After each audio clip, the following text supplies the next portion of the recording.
ഇനി നമുക്ക് തുടങ്ങാം. വെറുതെ അല്ല ഇവരെ വിട്ടിട്ട് ആ പെണ്ണ് പോയത്. എന്താടോ ഡിവോഴ്സ് അല്ലേ? ഞാൻ ഡിവോഴ്സ്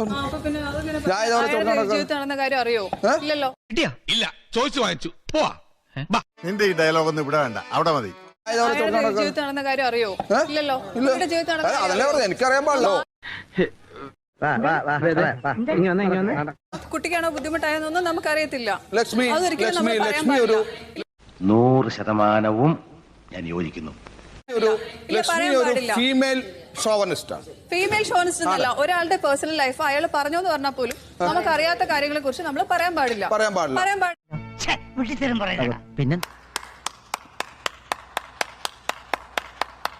പേഴ്സണൽ കാര്യങ്ങൾ ഒരാൾ കൊണ്ടുവന്നാൽ ബാക്കിയുള്ളവരുടെ ചൂണ്ടിക്കാണിക്കപ്പെടും.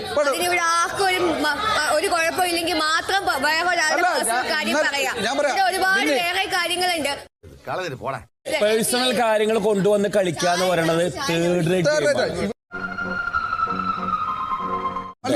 അനീഷിന് ഇപ്പൊ എല്ലാരും കൂടിയിട്ട് വൈഫ് ഡിവോഴ്സ് ആയി പോയി എന്ന് പറഞ്ഞപ്പോ നിങ്ങൾ എല്ലാരും ഉണ്ടാകുന്നില്ല.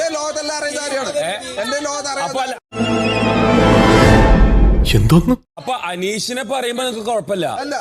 അനീഷിനെ പറയുമ്പോ കുഴപ്പമില്ല. എങ്ങനെ ഇരിക്കണം? അത് പറയരുത്. അത് പറയരുത്. അല്ല ഇപ്പൊ കിട്ടൂടാ, ഇപ്പൊ കിട്ടും. എവിടെ ഇതൊരു നടക്ക് പോണ ലക്ഷണില്ല. ഞാൻ ഇവന്റെ 2 വാങ്ങിച്ചിട്ടേ പോവുള്ളൂ. ചോദിച്ചാലും ഫാമിലിയുടെ അടുത്ത് നീ പറഞ്ഞത് ശരിയാ.